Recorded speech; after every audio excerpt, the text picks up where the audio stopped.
Top 5 guns for home defense? Let's talk about it.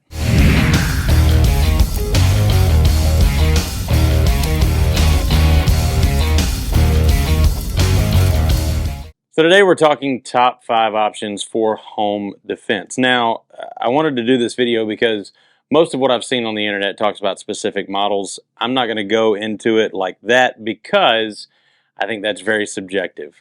Each individual has their own preferences as far as different types of guns that fit them and what work good for them in each category. So what I'm going to go through is the different categories and give you kind of a pros and cons of all of this. Before we do that though, before we break all that down, I want to go ahead and tell you what we've got going on. We've got some really cool content coming up, and we're getting set for SHOT Show in Las Vegas at the end of this month. Now, I say that to say this. If you want us to check out something at SHOT Show specifically, let us know in the comments down below.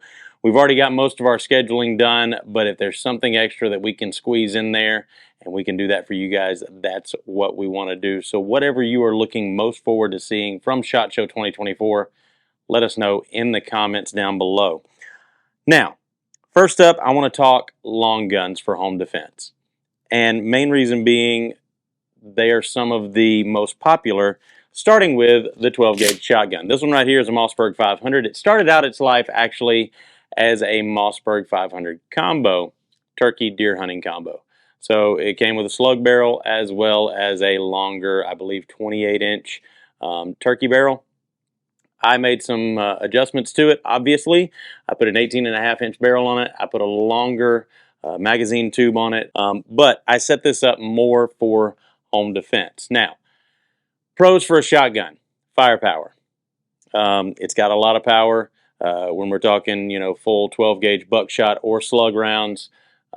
It's going to get the job done. The downsides are going to be capacity, but there are ways around that, especially with the Mossberg 500. Now, I lean more towards a pump, but that's also going to be a negative too, because if you don't train with it, if you're not used to using a pump in scenarios like that, then it could be a detriment or a drawback. There are a few semi-autos that I would trust when you're talking about maybe a Beretta A300 or 1301 series, especially the JMs. Love those. Maybe a Benelli M4, something like that. When it comes to semi-autos, you want to look for something that's going to have the track record of being reliable, and those are the ones that I would look to. But me personally, I choose a pump because that's what I'm comfortable with. I like the simplicity. I like the reliability of it. Now, the other drawback is going to be capacity. There's also ways around that as well. So the Mossberg 500 specifically, you can get the OPSOL adapter right here, and that way you can use mini shells. That's going to take the capacity from this puppy up from 5+1 to 12+1 when you talk about mini shells. And you can do slugs, you can do buckshot, whatever is your preference on that. So that is the way around that detriment or drawback to the shotgun. The final one is going to be its size, its heft. It is heavy, and it's also going to be a little bit cumbersome and not as maneuverable in tight situations. When you're talking about clearing a room, clearing a house, going down hallways, around corners, through doorways, this is going to be a little bit more difficult because you're talking about a lot longer total package as far as maneuvering through an enclosed space.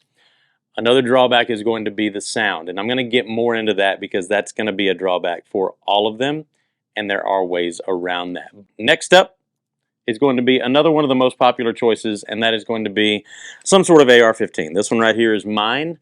I am a huge proponent of having a light on there because for home defense, you want to make sure you are prepared, whether it's daylight or nighttime. And the only thing that's going to help you at night is having a light available. Also, you want to make sure that you have a nice LPVO or red dot. I would suggest a red dot as far as home defense goes, because it's going to be a lot smaller, a lot lighter weight. I've got an LPVO on this one because this is not actually what I use for home defense. This is just an example.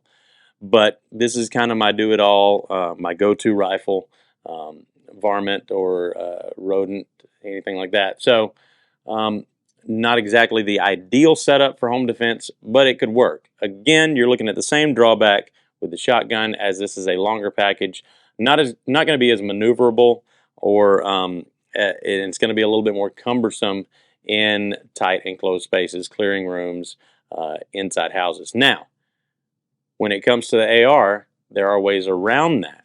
So you can go either the pistol or the SBR route. I would actually suggest the SBR route, but I do have a pistol. The reason I would choose an SBR over a pistol is going to be it has an actual buttstock on it, and that's going to make a difference when it comes to maneuverability and comfort. But this is a better package for something like that. It's going to have the red dot. I do have the iron sights on it as well as backups. But this one, in fact, is a pistol, a lot shorter barrel length, so it's going to be a lot more maneuverable and not nearly as long trying to clear rooms and trying to get through doorways and stuff like that. So that was a couple of the most popular options when it comes to long guns. Next up is going to be handguns, so something smaller, more compact, a lot more maneuverable, and we've got a couple of different options there. One is going to be a very simple, reliable revolver. This one right here is my personal 686 Plus right here from Smith & Wesson. I love this one. This is one of my most accurate handguns that I shoot with. Chambered in .357 Magnum, also accepts .38 Special, which is also really nice. But this is going to be a very simple firearm for anyone in the household to use because it's just point and shoot. Double action or single action, and it's going to be very reliable. However, the drawbacks to something like this are going to be no way to mount lights or lasers, and you're stuck with just iron sights. So it's dark and you're stuck with iron sights.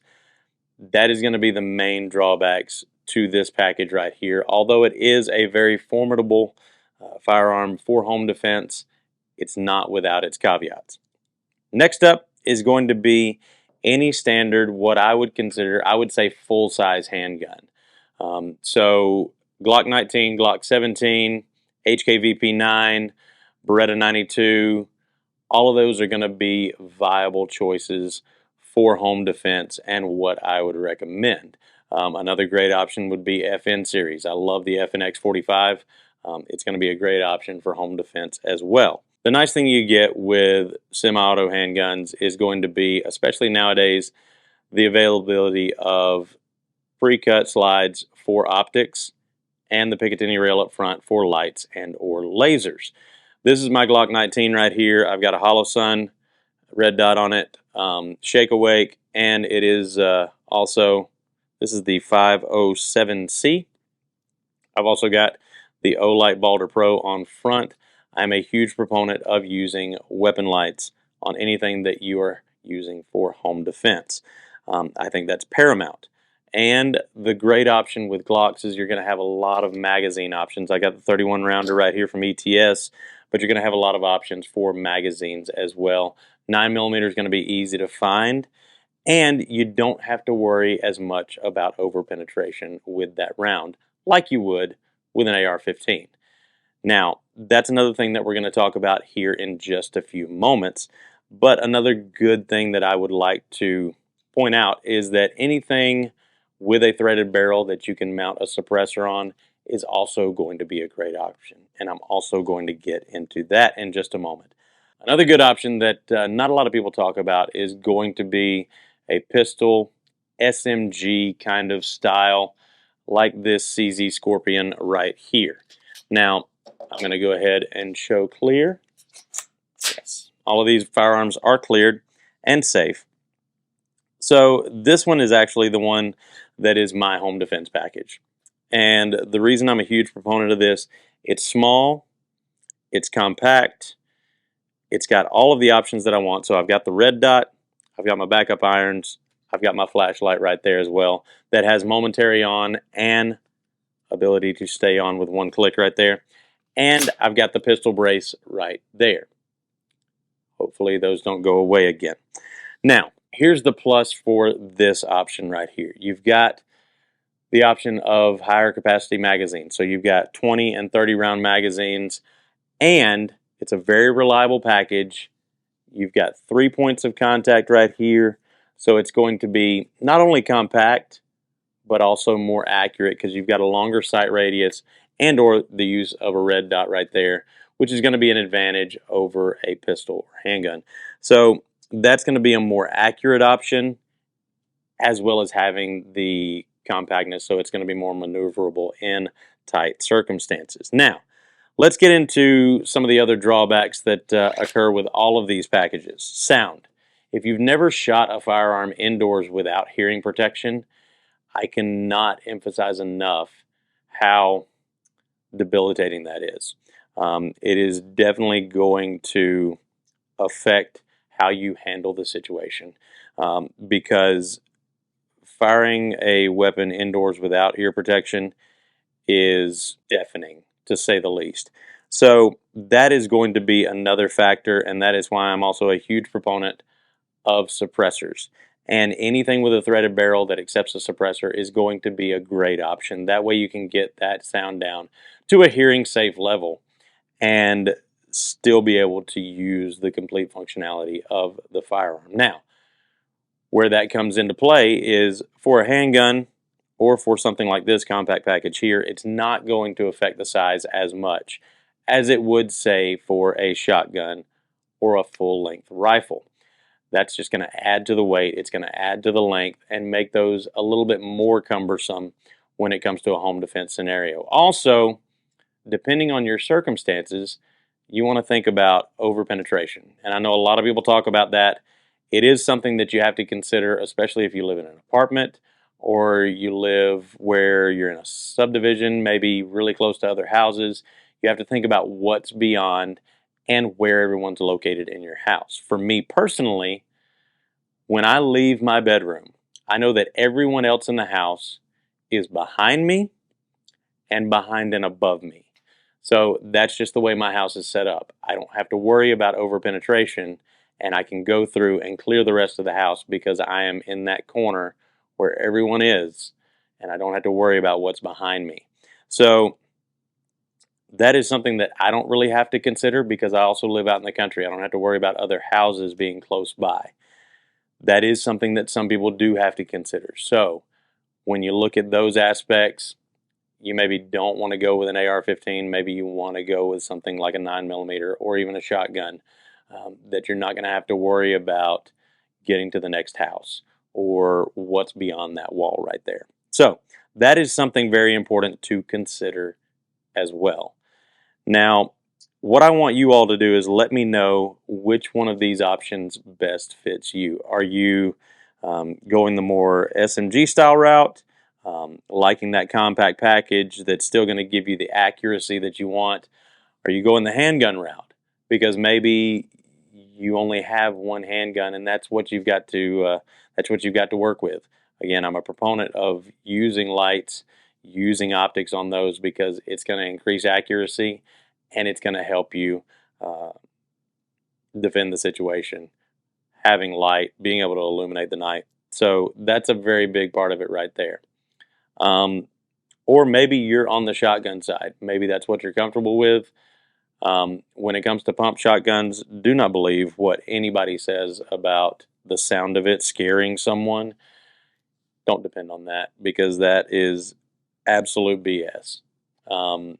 And that is the most ridiculous thing I've ever heard.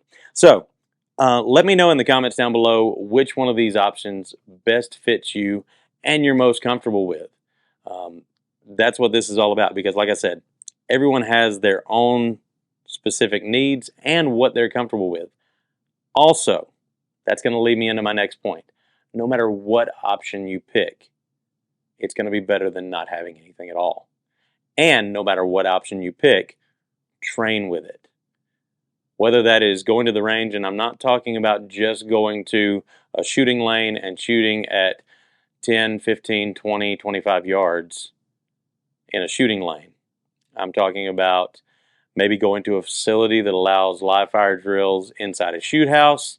That way you get the practice of maneuvering with that firearm and engaging targets with that firearm in a safe situation, or maybe doing dry fire practice in your own house with something like snap caps. That is also going to be important. Use your firearm and train with your firearm. Don't go and just spend money on gadgets that makes your firearm look what you think is cool, take that extra money and use it on training. That way you are better prepared to defend the situation if it ever arises. Hopefully it doesn't for any of us. But use that money to train rather than buying just needless gadgets that makes it look or feel cool. So like I said, train, train, train. I can't impress upon you enough, no matter what platform you use, whether it's an AR-15 full-length rifle, a shotgun, or a handgun, no matter what you do, train with it, and it is going to be better than not having anything at all. As always, folks, it's been me, TC, here with Smoky Mountain Guns and Ammo. And remember, let us know what you're hunting for.